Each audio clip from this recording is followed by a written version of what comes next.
Il existe des monstres qui ne se cachent pas dans les ténèbres, mais qui s'assoient à votre table, récitent des prières avant le repas et se font appeler famille.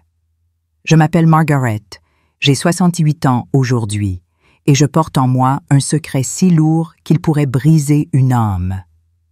Je suis connue ici, dans cette petite ville rurale du sud de la France, comme Mamie Maggie, la vieille dame aux cheveux blancs qui vend des tartes aux pommes au marché du samedi et ne manque jamais la messe de 6 heures. Mais derrière ce sourire doux et ces mains ridées par le temps se cache une vérité si sombre qu'elle pourrait faire trembler les murs de cette maison en bois où j'ai grandi. Ce que je vais vous raconter est l'histoire d'une enfant volée, d'une innocence arrachée par des mains qui auraient dû la protéger.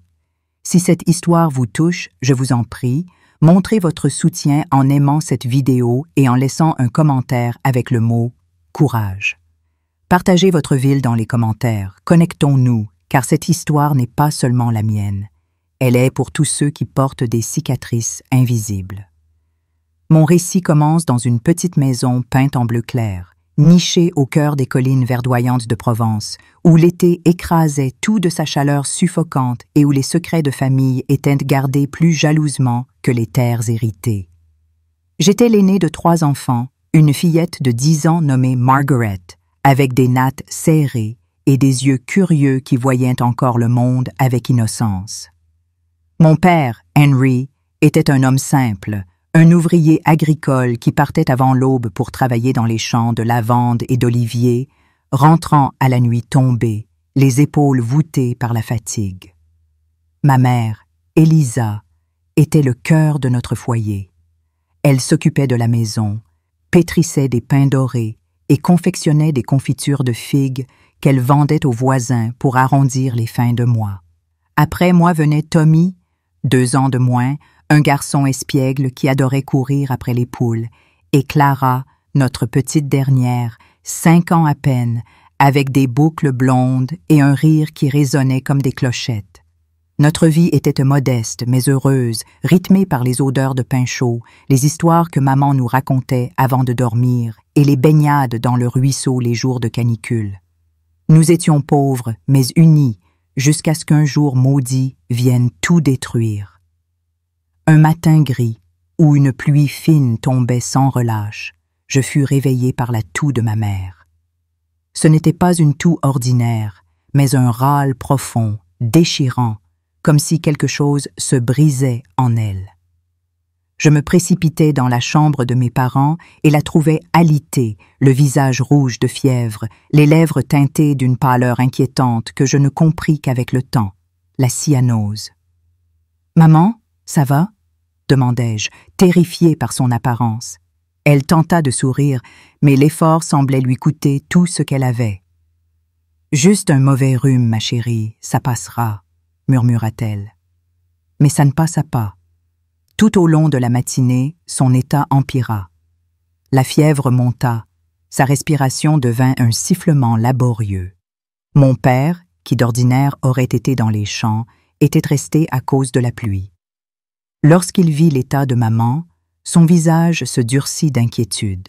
« Je l'emmène à l'hôpital de Vaison-la-Romaine », annonça-t-il, en parlant de la ville voisine où se trouvait un petit hôpital. « Margaret, tu t'occupes des petits jusqu'à mon retour. » À cette époque, mon grand-père paternel, Amos, vivait avec nous.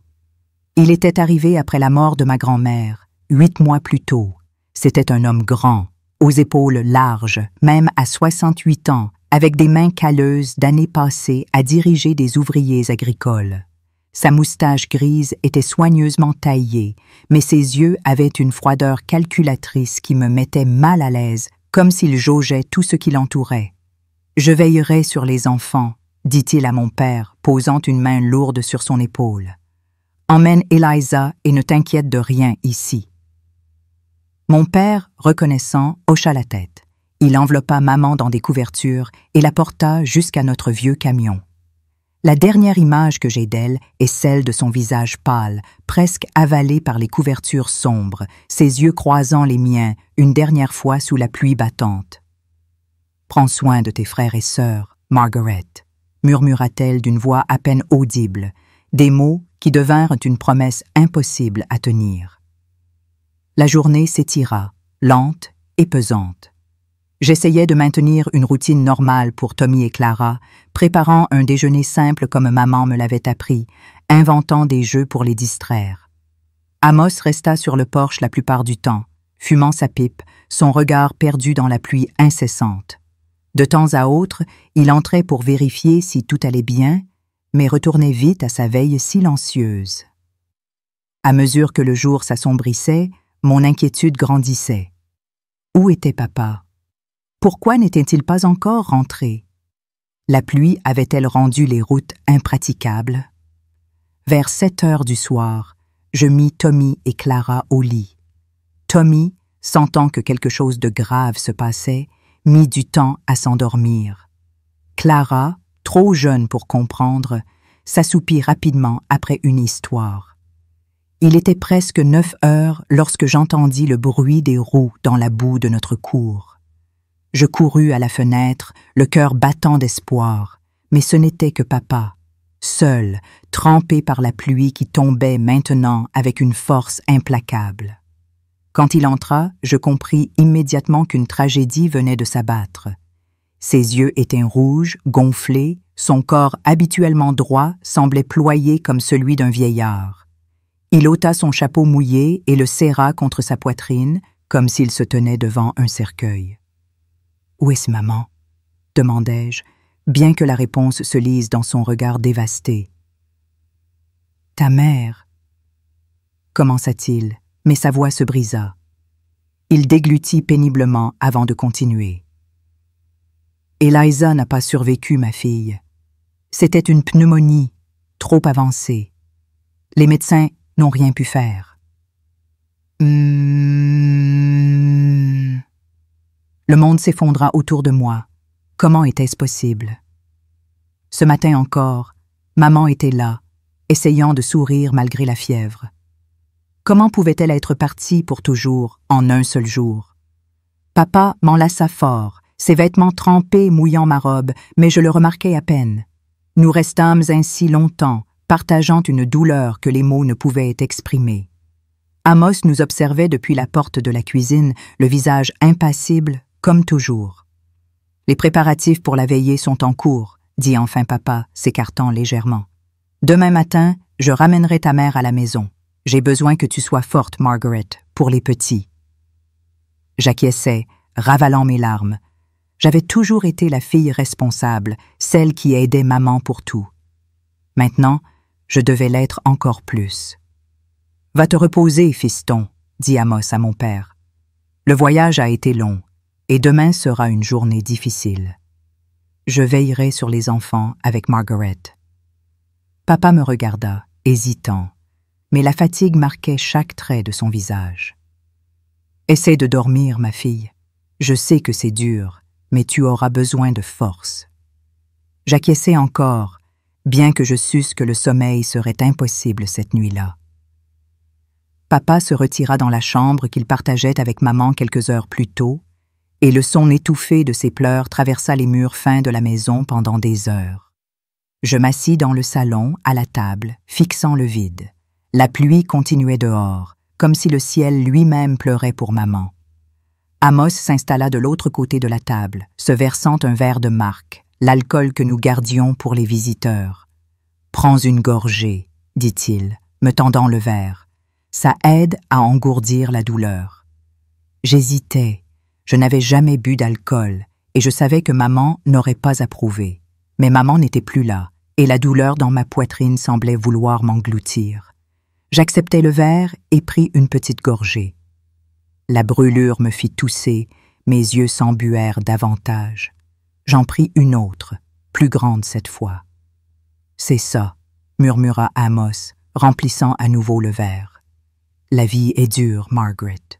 Mieux vaut la prendre tôt. » Je ne sais combien de verres j'ai bu cette nuit-là. Le monde devint flou, mes pensées confuses. À un moment, Amos se leva et s'approcha de moi. « Viens, je vais t'aider à t'allonger, » dit-il, sa voix étrangement douce. Il me soutint, mais au lieu de me conduire dans la chambre que je partageais avec Clara, il m'emmena dans la sienne, à l'arrière de la maison. Dans ma confusion et ma douleur, je ne posais pas de questions. Peut-être pensais-je qu'il valait mieux ne pas réveiller Clara avec mes pleurs. Ce qui suivit reste gravé dans les recoins les plus sombres de ma mémoire, des fragments que je n'ai pu assembler qu'avec le temps, des mains rudes là où elles n'auraient jamais dû être, une douleur aiguë, des supplications ignorées, le poids d'un corps trop grand sur le mien, trop petit pour résister. L'odeur de marc et de tabac mêlée à une haleine chaude sur mon visage, et des mots chuchotés qui me hantent encore dans mes cauchemars. Maintenant, tu es la femme de la maison.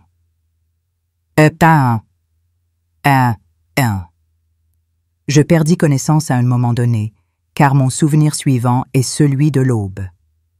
J'étais de retour dans ma chambre, allongée près de Clara, qui dormait paisiblement, ignorante de la nouvelle réalité qui nous entourait.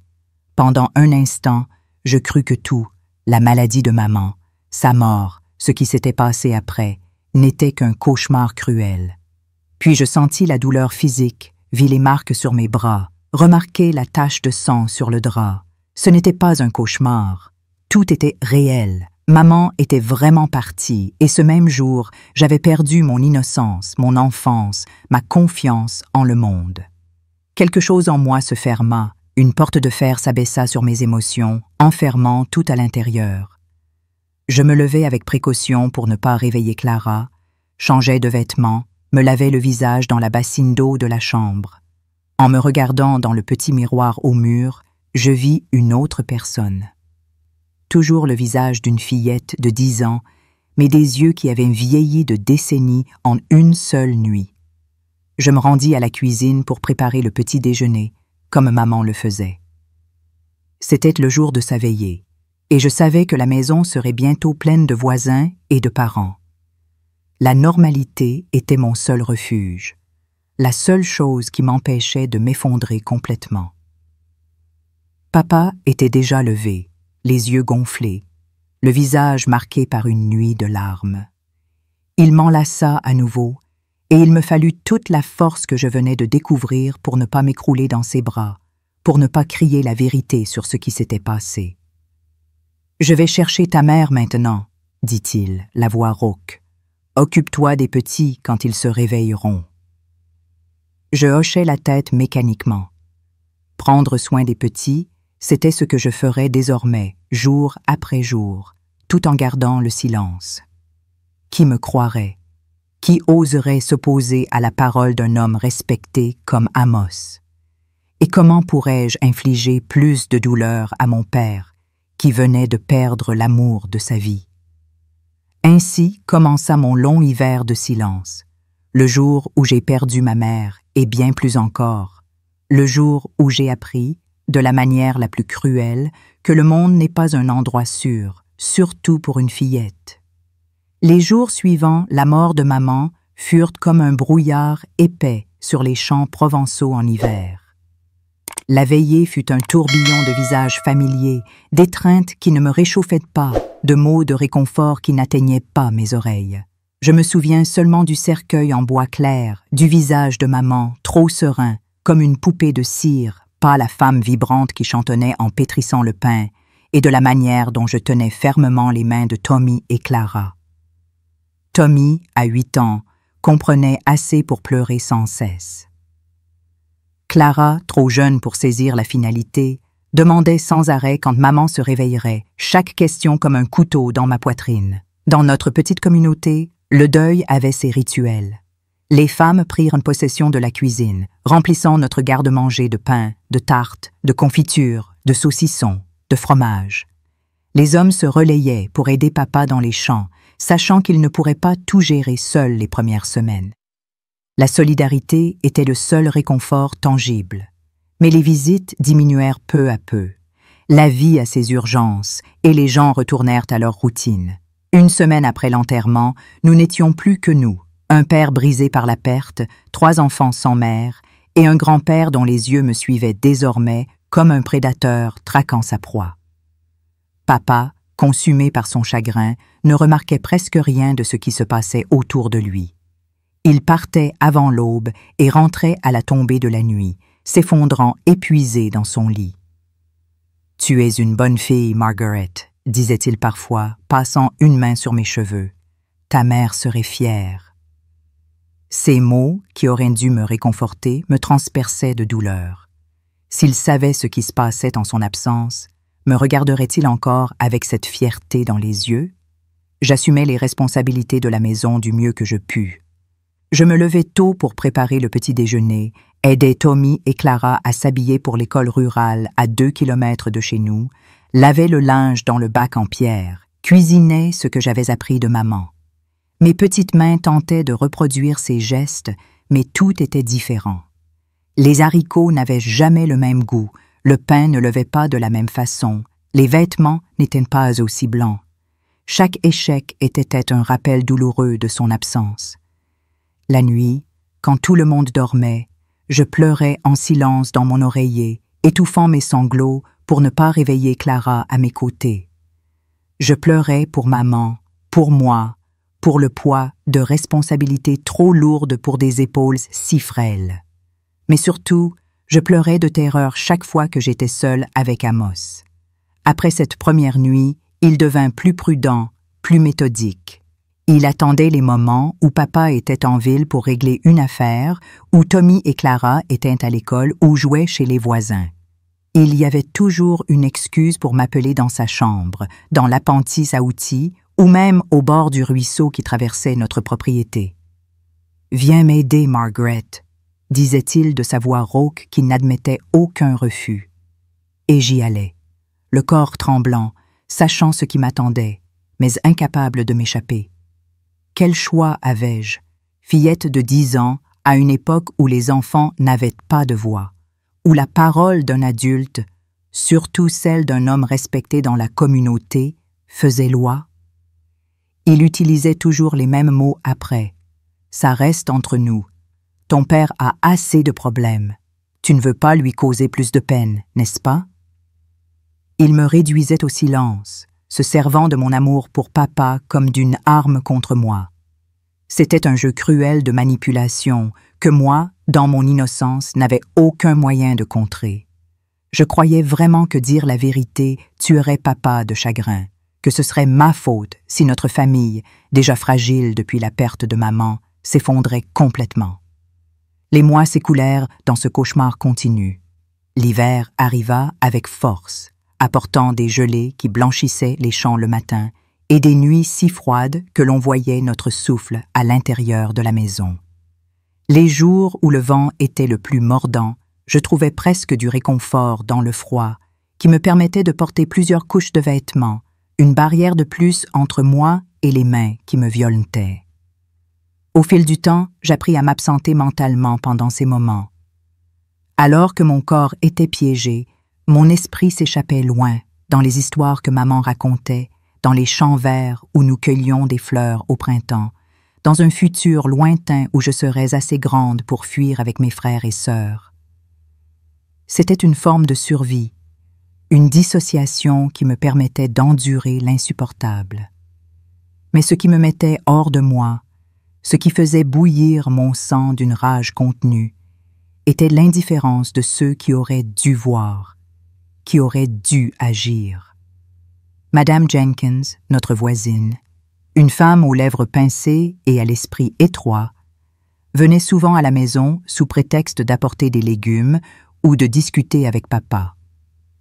Elle avait le don de répandre des ragots plus vite que le vent d'automne.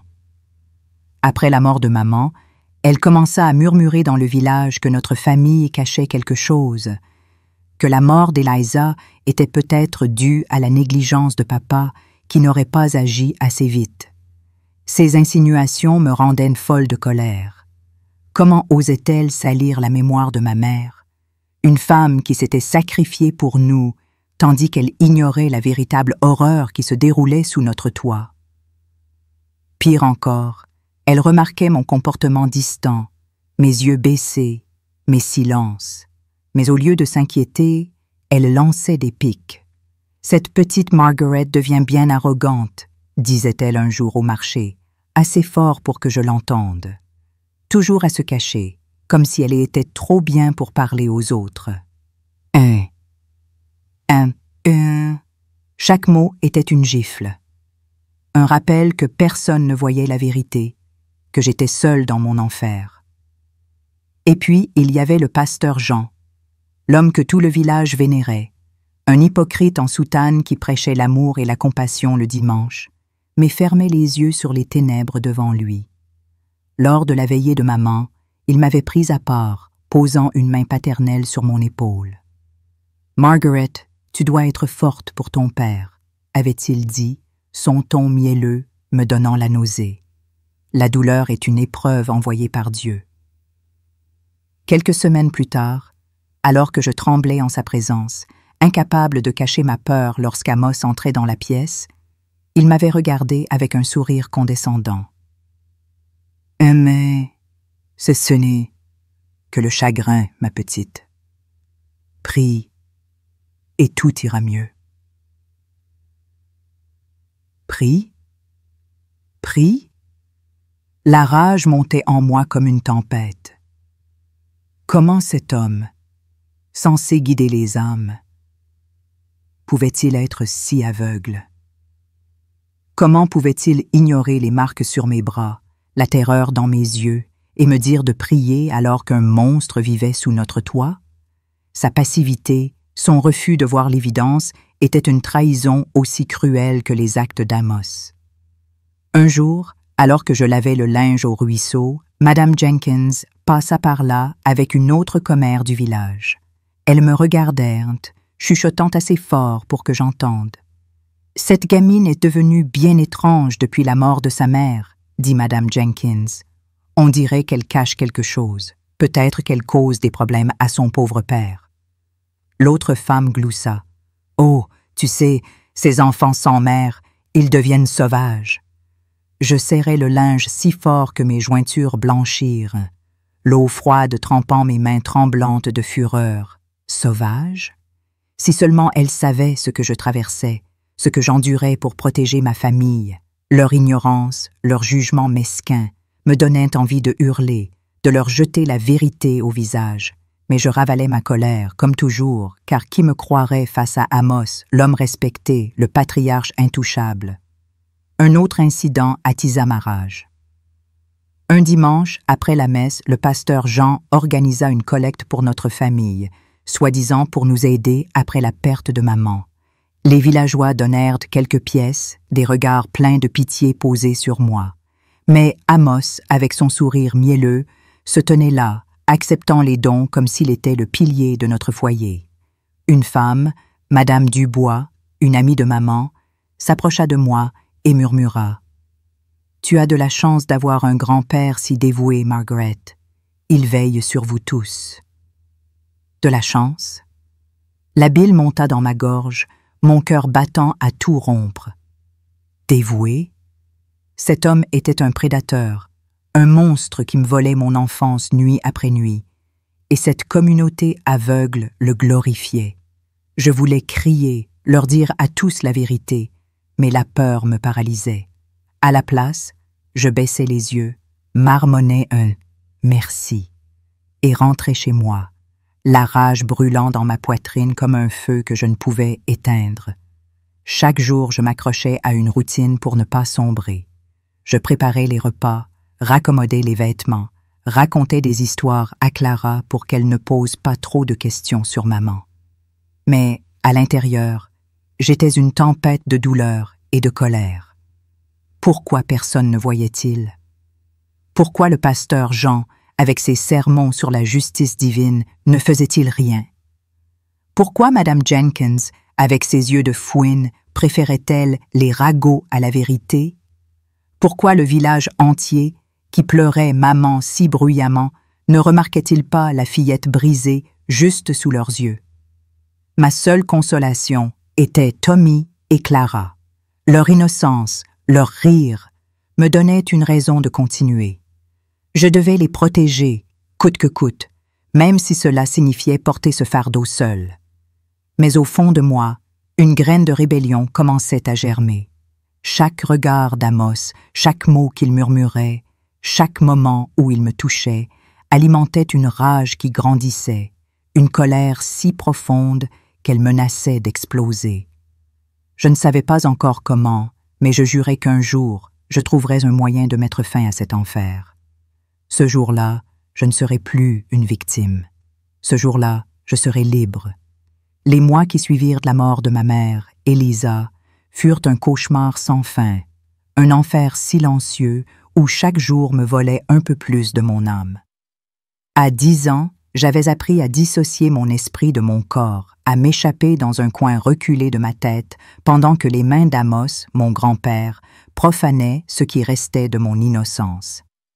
La petite maison bleue de Provence, autrefois un refuge rempli des rires de maman et des jeux de Tommy et Clara, était devenue une prison où la peur régnait en maître.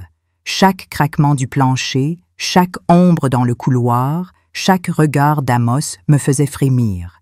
Et pourtant, je continuais à vivre, à respirer, à survivre, porté par une rage grandissante qui bouillonnait dans mes veines comme une tempête prête à éclater. Cette rage n'était pas seulement dirigée contre Amos, ce monstre qui se faisait passer pour un patriarche respecté, mais contre le monde entier, contre les voisins, les villageois, les prétendus bienfaiteurs qui fermaient les yeux sur ma souffrance, me condamnant à un silence qui me rongeait de l'intérieur. Ma vie était devenue une danse macabre, un équilibre précaire entre la normalité que je devais maintenir pour Tommy, Clara et mon père, Henry, et la terreur qui me consumait dès que j'étais seule avec Amos. Papa, brisé par la perte de maman, était devenu une ombre de lui-même. Il partait avant l'aube pour les champs, rentrant à la nuit, épuisé, les yeux vides. Il ne voyait pas les marques sur mes bras, les cernes sous mes yeux, la façon dont je sursautais chaque fois qu'Amos entrait dans une pièce. Il ne voyait pas, parce que la douleur l'avait aveuglé, et cela me rendait folle de colère. Comment pouvait-il ne pas remarquer?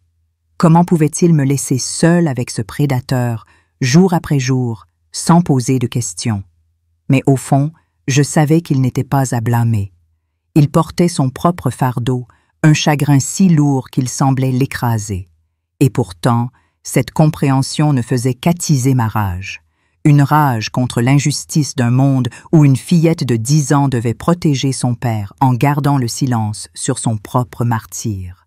Amos, lui, était méthodique, calculateur. Il attendait les moments où papa était absent, où Tommy et Clara jouaient chez les voisins ou dormaient profondément.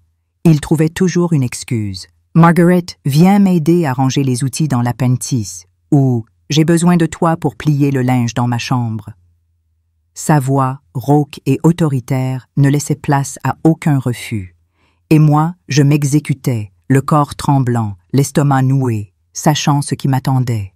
Chaque fois, il répétait les mêmes mots après, comme un mantra venimeux. « Ça reste entre nous, Margaret. Ton père est déjà assez brisé. Tu ne veux pas le tuer avec plus de douleur, n'est-ce pas? » Ces mots étaient une chaîne, une arme qu'il utilisait pour m'enfermer dans le silence. Et ça marchait. J'aimais papa trop pour risquer de le détruire. Mais cette soumission forcée, ce chantage cruel, faisait monter en moi une fureur incandescente, une envie de hurler, de frapper, de tout briser pour échapper à cette cage invisible. Ce qui me mettait le plus hors de moi, ce qui faisait bouillir mon sang jusqu'à ce que je tremble de rage, était l'hypocrisie de ceux qui m'entouraient. Madame Jenkins, la voisine aux lèvres pincées, continuait de colporter ses ragots venimeux. Un jour, au marché, je l'entendis dire à une autre femme. « Cette petite Margaret, elle devient bizarre. Toujours à se cacher, à éviter les gens, elle doit causer du souci à son pauvre père. » Ah si, hein. Ces mots étaient comme des lames, me transperçant alors que je tenais un panier de légumes, essayant de jouer le rôle de la fille parfaite. Causer du souci? Moi? Alors que je faisais tout pour tenir cette famille à bout de bras, pour protéger Tommy et Clara, pour cacher l'horreur que j'endurais, j'avais envie de lui crier la vérité, de lui jeter au visage ce qu'Amos me faisait subir, mais je savais qu'elle ne me croirait pas. Elle préférerait ses commérages mesquins à la vérité, et cela me rendait folle de rage. Pire encore était le pasteur Jean, cet homme que tout le village adulait. Chaque dimanche, il prêchait sur l'amour de Dieu, la justice divine, la protection des faibles. Mais quand je passais devant lui, tremblante, les yeux baissés, il ne voyait rien. Un jour, après la messe, il me tapota la tête avec un sourire paternaliste. « Margaret, ma petite, tu dois sourire davantage. Dieu veille sur toi. » Dieu veille sur moi. Où était Dieu quand Amos me traînait dans sa chambre? Où était Dieu quand je pleurais en silence la nuit, priant pour que tout cela cesse? La condescendance du pasteur, son refus de voir l'évidence, était une trahison qui alimentait ma colère. Comment un homme censé représenter la bonté pouvait-il être si aveugle? Comment pouvait-il ignorer les signes, mes silences, mes sursauts, les marques sur ma peau, et continuer à bénir Amos comme s'il était un saint? Mais le comble de l'injustice, l'incident qui fit déborder ma rage comme une rivière en crue, se produisit à l'école rurale où j'allais avec Tommy. Une de mes camarades, Sally, une fillette timide aux tresses rousses, avait commencé à remarquer mon comportement étrange. Elle voyait que je m'isolais, que je ne jouais plus avec les autres, que je sursautais chaque fois qu'un adulte s'approchait trop près. Un jour, pendant la récréation, elle s'approcha de moi, hésitante. « Margaret, est-ce que tout va bien chez toi ?» demanda-t-elle à voix basse. Mon cœur s'emballa. Une partie de moi voulait tout lui dire, crier la vérité, mais la peur me paralysa. Avant que je puisse répondre, sa mère, Madame Carter, une femme sévère et moralisatrice, nous interrompit. Elle avait dû voir les marques sur mes bras, car elle me fixa d'un regard glacial. « Margaret, qu'est-ce que c'est bleu? Tu fais des bêtises pour attirer l'attention, n'est-ce pas? » Sa voix était tranchante, pleine de mépris. Je restais figée, incapable de répondre. Sally baissa les yeux, gênée, mais Madame Carter ne s'arrêta pas là. Le lendemain, à l'église, devant tout le monde, elle raconta à un groupe de femmes que j'étais une enfant à problème, que mes bleus venaient sûrement de jeux imprudents ou, pire, que je les faisais exprès pour manipuler mon père. Amos, qui était là, hocha la tête avec un sourire satisfait, renforçant son mensonge. « Les enfants, vous savez, ils inventent parfois des histoires, dit-il, sa voix mielleuse cachant son venin. La foule acquiesça, et je sentis leur regard sur moi, plein de jugement. Une rage brûlante monta en moi, si intense que j'en tremblais. Manipuler? Moi? Alors que j'endurais l'enfer pour protéger ma famille? Alors que je me taisais pour ne pas briser papa? Ces gens, ces hypocrites qui se disaient pieux, me condamnaient sans chercher à comprendre, pendant qu'Amos, le véritable monstre, paradait parmi eux, intouchable. J'avais envie de crier, de leur hurler la vérité, de renverser les bancs de l'église et de détruire leur façade de vertu. Mais je ravalais ma colère, comme toujours, et rentrais chez moi, le cœur en feu. À la maison, je développais de petites résistances, des actes de rébellion silencieux qui me donnaient l'illusion de reprendre un peu de contrôle. Je dormais avec une paire de ciseaux sous mon oreiller, prête à me défendre si nécessaire. Je me levais avant tout le monde pour verrouiller la porte de la chambre que je partageais avec Clara. J'inventais des maladies pour éviter d'être seule avec Amos. Mais ma plus grande arme était mon silence. Pas celui de la victime, mais celui de l'observatrice. J'appris à lire ses humeurs, à anticiper ses mouvements, à savoir quand il était plus sûr de rester près des autres ou quand me cacher dans le grenier de la grange, un refuge secret qu'il n'avait jamais trouvé. Ces petites victoires, si insignifiantes soient-elles, nourrissaient ma rage, une rage qui me donnait la force de continuer, de ne pas m'effondrer complètement. Presque un an après la mort de maman, alors que l'hiver cédait la place à un printemps hésitant, un événement changea tout. C'était un samedi, un jour où le village semblait endormi sous un ciel gris. Papa était parti en ville pour vendre des produits de notre petit potager et acheter des provisions. Tommy et Clara étaient chez les voisins à une fête d'anniversaire. J'étais seule à la maison avec Amos, nettoyant la cuisinière à bois dans la cuisine. Il apparut à la porte, sa silhouette massive bloquant la lumière. « Viens ici, Margaret !» ordonna-t-il, sa voix lourde de cette menace que je connaissais trop bien. Mon cœur s'emballa, mais ce jour-là, quelque chose en moi se brisa, ou plutôt, se réveilla. Peut-être était-ce l'usure de presque 1 an de cet enfer. Peut-être était-ce le souvenir de maman, particulièrement vivace ce matin-là, ou peut-être était-ce simplement que ma coupe de tolérance avait débordé. « Je ne peux pas maintenant », répondis-je sans le regarder, frottant les cendres de la cuisinière avec plus de force que nécessaire. « Je dois finir ça avant que papa revienne. » Maman, tout ce que nous sait. Il resta silencieux un instant, stupéfait. Je n'avais jamais désobéi directement auparavant. Mais la surprise laissa vite place à la colère.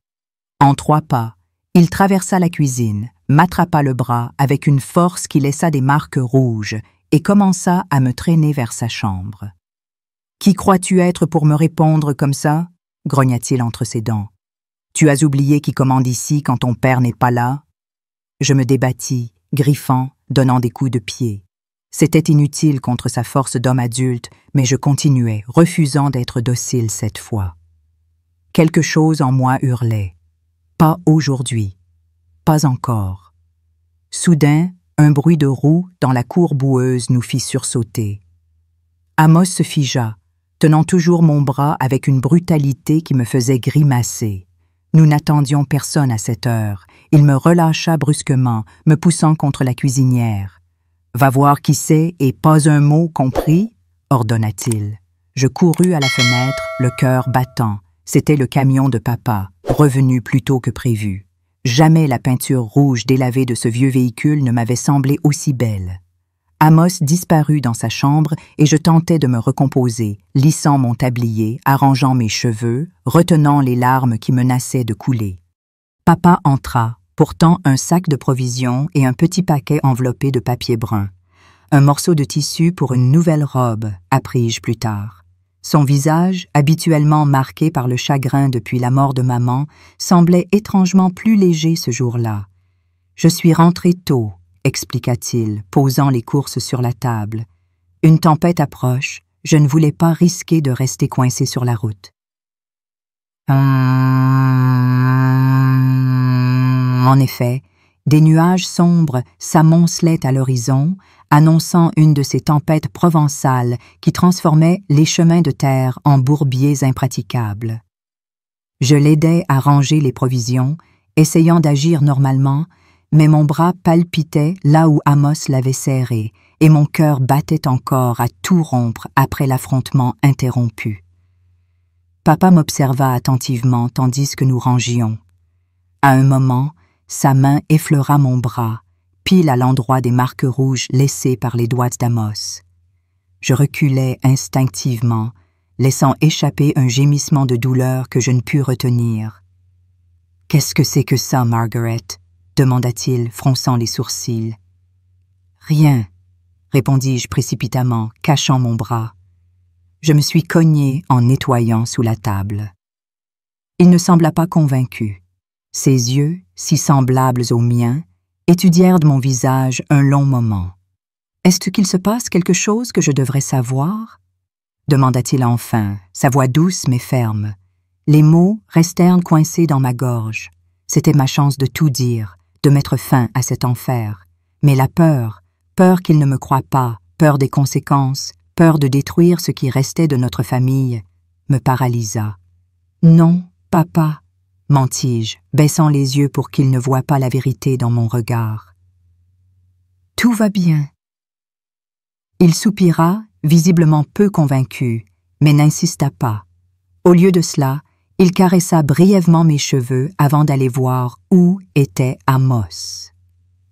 Les premiers grondements de tonnerre résonnèrent au loin, annonçant la tempête imminente. À l'intérieur de moi, une autre tempête se formait, faite de culpabilité pour ne pas avoir saisi cette chance, de soulagement pour avoir échappé à Amos cette fois, et d'un sentiment nouveau que je mis du temps à reconnaître. L'espoir. Papa avait remarqué quelque chose. Il avait posé des questions. Peut-être, juste peut-être, tout n'était pas perdu. Ce que je ne savais pas encore, c'était que la véritable tempête dans notre famille ne faisait que commencer, prête à éclater avec une force qui changerait nos vies à jamais. La tempête qui grondait ce printemps-là dans notre petite maison provençale n'était pas seulement celle qui noircissait l'horizon. Une autre, plus dense, plus chargée, se formait entre les murs de notre foyer, prête à éclater avec une violence qui bouleverserait nos vies. J'avais 11 ans, et après presque 1 an de terreur sous le joug d'Amos, mon grand-père, quelque chose en moi s'était brisé, ou plutôt s'était éveillé.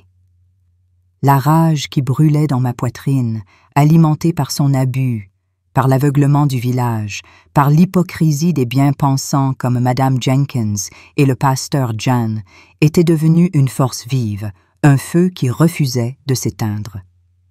Mais ce feu, aussi ardent soit-il, était tempéré par un nouvel espoir. Mon père, Henry, avait commencé à voir. Ses questions, ses regards scrutateurs, ses retours inattendus des champs montraient qu'il sortait peu à peu de la brume de son chagrin. Pourtant, cet espoir était fragile, menacé par la peur qui me paralysait encore, peur de ne pas être cru, peur de détruire ce qui restait de notre famille. Les semaines qui suivirent l'incident dans la cuisine furent marquées par une tension palpable. Amos, pour la première fois, semblait prudent autour de moi. Ses regards, autrefois arrogants, étaient désormais teintés d'une appréhension subtile, comme s'il craignait que je rompe le silence. Papa, de son côté, nous observait avec une attention nouvelle, comme s'il s'éveillait d'un long sommeil. Il rentrait plutôt des champs, posait des questions sur notre journée, remarquait des détails qu'il ignorait auparavant dans son brouillard de douleur. Parfois, je le surprenais en train de me fixer, comme s'il essayait de déchiffrer un mystère écrit sur mon visage. D'autres fois, je l'entendais murmurer avec Amos dans la cuisine, des conversations qui s'arrêtaient net dès que j'entrais. La routine de la maison suivait son cours apparent. Je continuais à m'occuper des tâches ménagères, à préparer les repas, à veiller sur Tommy et Clara, mais quelque chose avait changé. Les opportunités pour Amos de m'isoler diminuaient, non par manque de tentatives de sa part, mais parce que papa semblait toujours là au moment critique, surgissant comme par miracle. Cette tension atteignit son paroxysme une nuit d'avril, froide et venteuse, où les feuilles des arbres dansaient sous un ciel rouge et or. Tommy et Clara dormaient déjà, et je finissais de laver la vaisselle du dîner. La cuisine n'était éclairée que par la lampe à pétrole suspendue au plafond et la lueur orangée qui s'échappait de la porte du poêle à bois. Le chant des grillons et l'aboiement lointain d'un chien étaient les seuls bruits, hormis le frottement monotone du torchon contre les assiettes. Puis, j'entendis les pas d'Amos, lourds mais silencieux, un son que j'avais appris à reconnaître et à redouter. Il entra dans la cuisine, sa silhouette massive projetant une ombre menaçante. Papa était sorti vérifier un bruit dans l'appentis où nous gardions les outils, du moins c'est ce qu'il avait dit. Avec le recul, je compris que c'était un piège soigneusement orchestré. « Seule, Margaret ?» murmura Amos, sa voix basse et rauque, chargée de cette menace familière. Un frisson de terreur me parcourut, mais je hochai la tête sans me retourner, continuant à essuyer la vaisselle comme si de rien n'était, comme si je pouvais me cacher dans la normalité de la tâche. « Ça fait longtemps qu'on n'a pas eu un moment à nous, » continua-t-il, s'approchant. Je sentis son souffle, un mélange de tabac et de marque sur ma nuque. Ses mains lourdes se posèrent sur mes épaules et mes jambes flageolèrent. Je savais ce qui allait suivre, le même cauchemar qui se répétait depuis des mois. Je fermai les yeux, cherchant ce refuge mental où je m'échappais toujours. Qu'est-ce qui se passe ici? La voix de papa, tranchante comme un coup de fou tapis, brisa le silence. J'ouvris les yeux pour le voir debout à la porte de la cuisine, son visage doux habituellement marqué par une fureur naissante que je n'avais jamais vue. Amos retira ses mains de mes épaules comme s'il s'était brûlé, reculant d'un pas. « Rien, fiston, » répondit-il avec une fausse désinvolture. Je discutais juste avec la petite. Discutait? La voix de papa était basse, contenue, mais ses yeux brûlaient d'une rage à peine retenue. Ça n'avait pas l'air d'une discussion.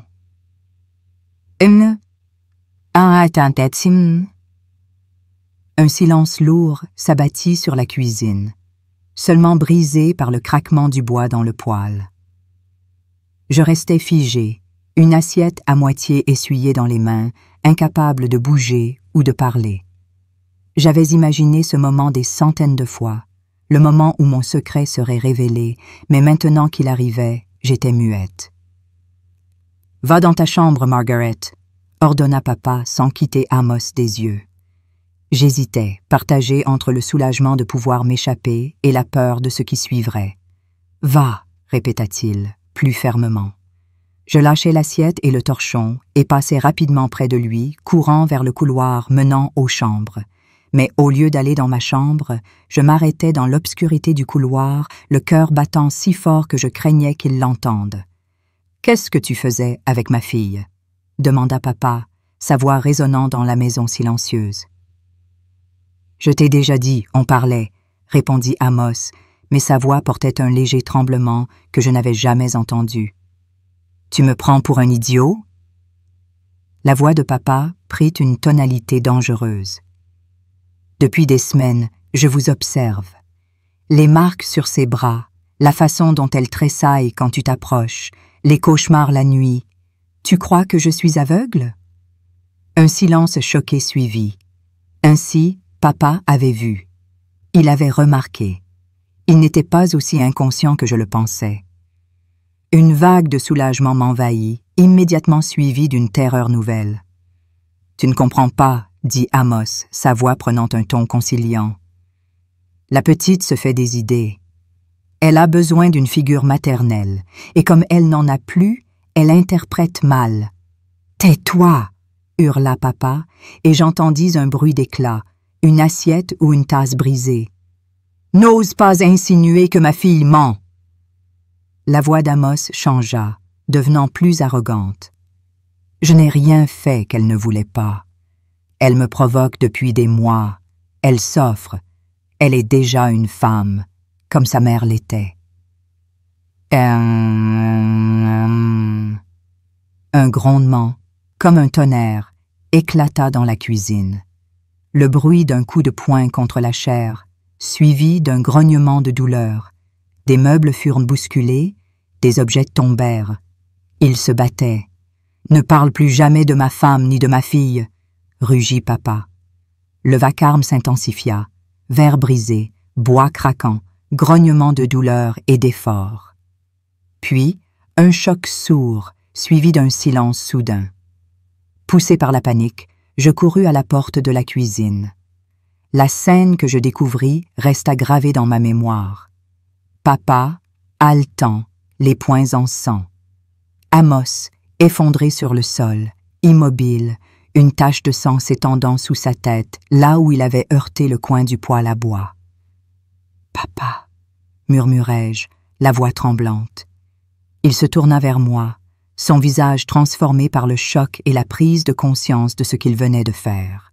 Pendant un instant, il sembla ne pas me reconnaître, puis son regard s'éclaircit. « Margaret, je t'avais dit d'aller dans ta chambre, » dit-il, la voix brisée. « Est-ce qu'il… » Je ne pus finir ma question. Papa s'agenouilla près d'Amos, vérifiant son pouls. Après un long moment, il hocha la tête gravement. « Va réveiller Tommy » ordonna-t-il, adoptant un ton pratique qui contrastait avec le chaos. « Dis-lui que tu n'as rien entendu, que tu dormais, compris? Peu importe ce qui arrive, tu n'as rien vu ni entendu. » Je hochai la tête, terrifié mais étrangement soulagé. Amos était mort. Le cauchemar était fini. mais un autre, différent, commençait. Et Margaret, ajouta papa, me tenant par les épaules, me regardant droit dans les yeux. Un jour, quand tu seras plus grande, je te demanderai ce qui s'est vraiment passé dans cette maison. Et ce jour-là, je veux que tu me dises tout, mais pas aujourd'hui. Aujourd'hui, tu n'as rien vu, promets-le.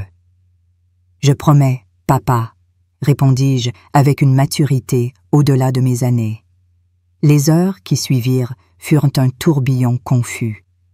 Je réveillai Tommy, lui murmurant la version officielle. Nous n'avions rien entendu. Nous dormions. Clara, par miracle, resta endormie. J'entendis des chevaux, des voix au milieu de la nuit, des lanternes traversant les fentes des volets. Le shérif, un homme corpulent à la moustache épaisse, posa des questions à voix basse. Le médecin du village examina le corps d'Amos dans la cuisine avant qu'on ne l'emporte. « C'était un accident, Henry, » dit le shérif. « Il a glissé et s'est cogné la tête. Ça peut arriver à n'importe qui, surtout après quelques verres de marque. » Peut-être le shérif y croyait-il vraiment, ou peut-être préférait-il éviter les complications dans une petite communauté où tout le monde se connaissait. Quoi qu'il en soit, la version officielle fut établie. Amos, 69 ans, avait trébuché en état d'ivresse, heurté le coin du poêle et était mort sur le coup. Personne ne posa de questions, personne ne soupçonna. Ou s'ils le firent, ils choisirent le silence, respectant la douleur d'une famille déjà marquée par la perte d'Elisa. La veillée d'Amos fut brève, peu fréquentée. Quelques villageois, d'anciens collègues, mais aucun véritable pleur. Papa resta stoïque, accomplissant les obligations sociales avec la dignité d'un homme qui fait ce qu'il doit, pas ce qu'il souhaite. J'observais tout avec un détachement étrange, comme si j'assistais à une pièce dont je ne faisais pas partie. Quand le cercueil fut descendu dans la terre du cimetière communal, je sentis un poids immense quitter mes épaules, comme si, avec ce corps, on enterrait les mois de terreur que j'avais vécus. Mais la liberté avait un goût amer. La nuit après l'enterrement, papa me fit asseoir à la table de la cuisine, là où le drame s'était déroulé. Le sol avait été récuré jusqu'à ce qu'aucune trace de sang ne subsiste. Mais nous savions tous les deux ce qui s'était passé.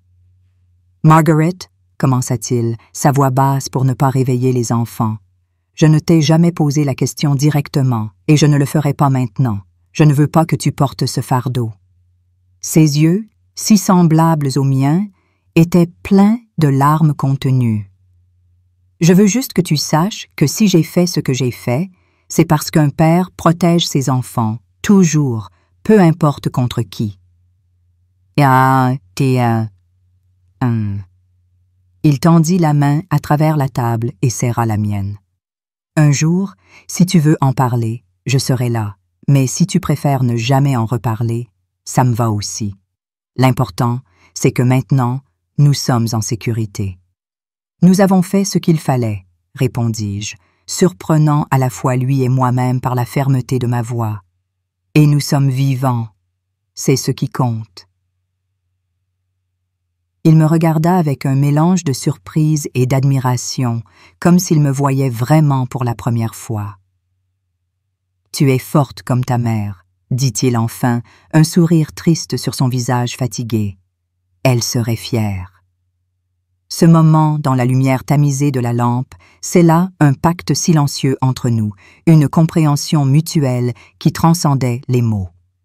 Pour la première fois depuis presque 1 an, je dormis sans peur, sans cauchemar, sans l'ombre du monstre sous notre toit. Mais la paix était fragile et le monde extérieur restait cruel.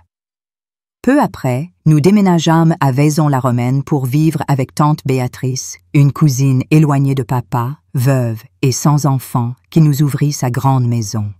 Ce changement fut à la fois un soulagement et un défi. La maison d'Elisa, malgré ses horreurs, était tout ce que je connaissais. Chaque coin, chaque arbre, chaque pierre du chemin menant au ruisseau portait des souvenirs, certains douloureux, mais d'autres précieux, de l'époque où maman était encore là. À Vaison, tout était nouveau. Une maison à 2 étages avec 4 chambres, une cuisine spacieuse et même une salle de bain avec de l'eau courante, un luxe inimaginable. Béatrice, avec son énergie pragmatique et son cœur généreux, nous accueillit comme ses propres enfants. « Vous aurez chacun votre chambre », annonça-t-elle, au grand bonheur de Tommy et Clara. J'entrai à l'école Notre-Dame-de-Grâce, dirigée par des religieuses.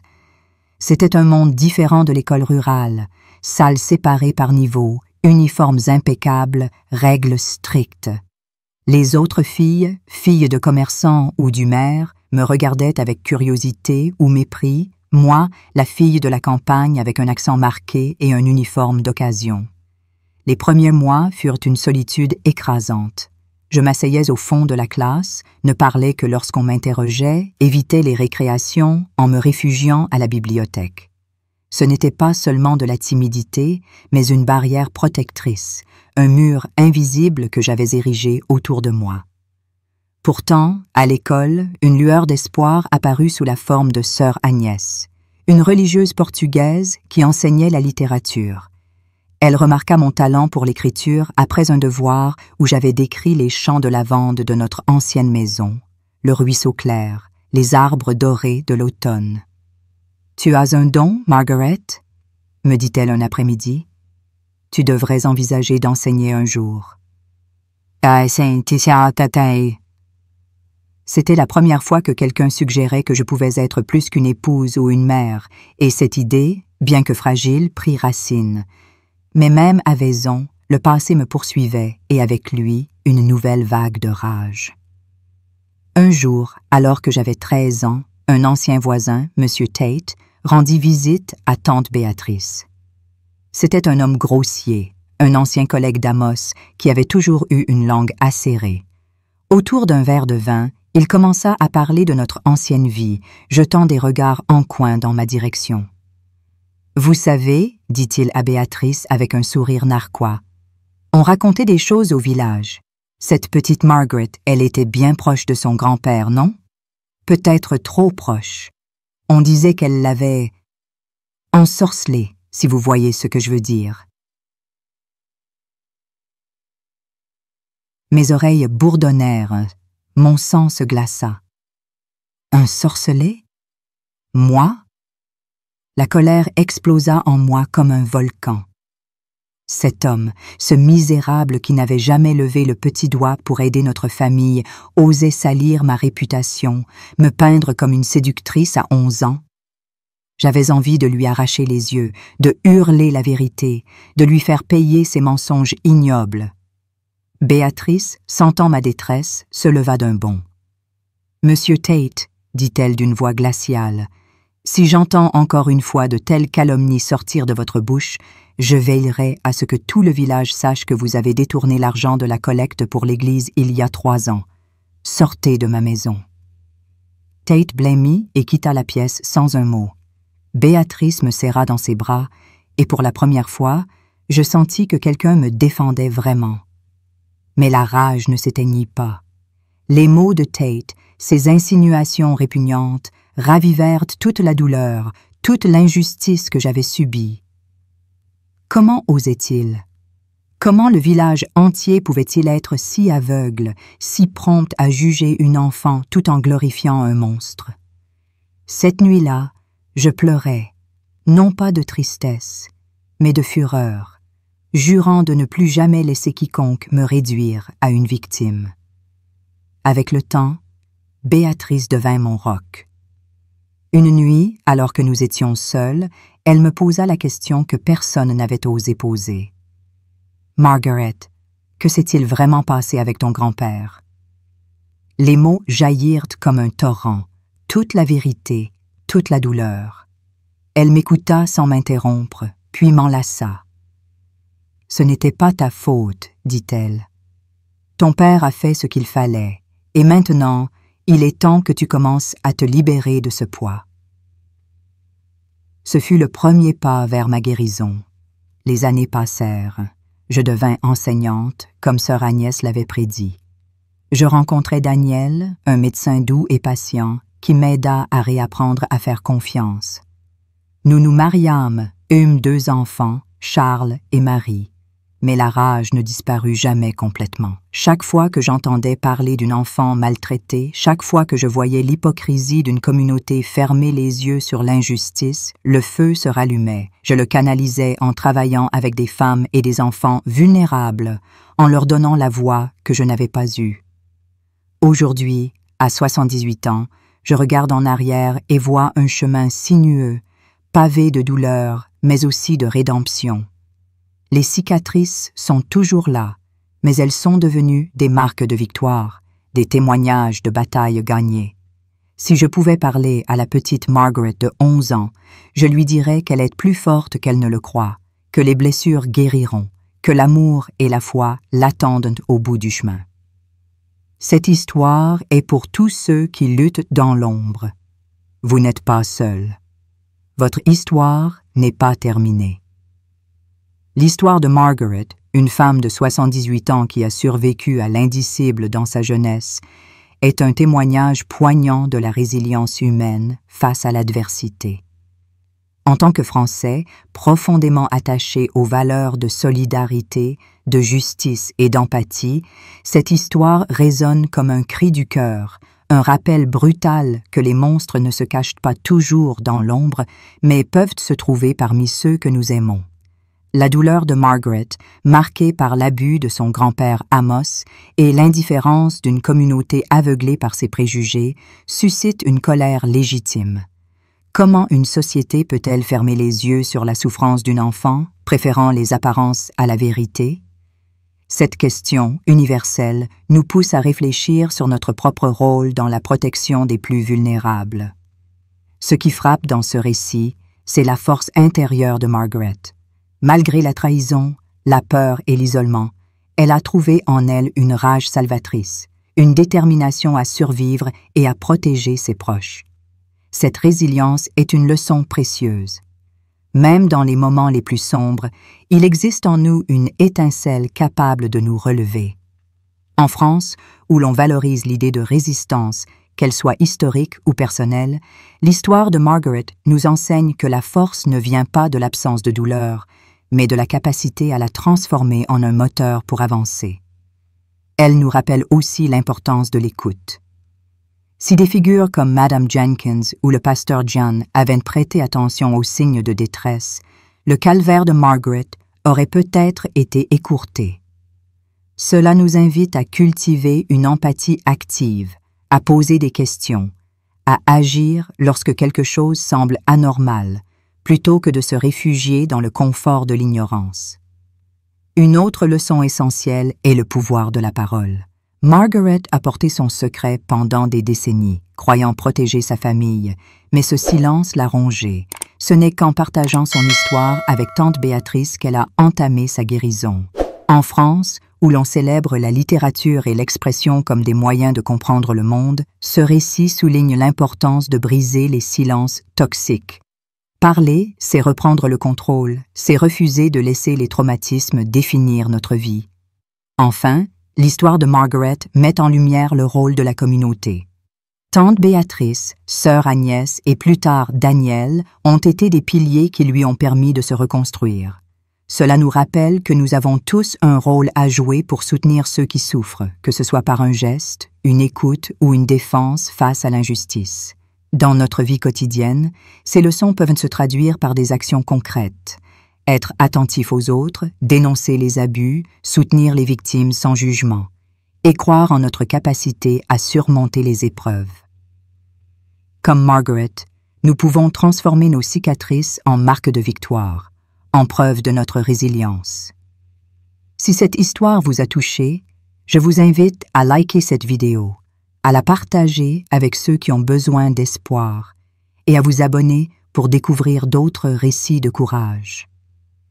Laissez un commentaire avec le mot « espoir » pour montrer votre soutien et partager votre ville, car ensemble, nous pouvons briser le silence et bâtir un monde plus juste. Que cette histoire vous inspire à tendre la main à ceux qui en ont besoin.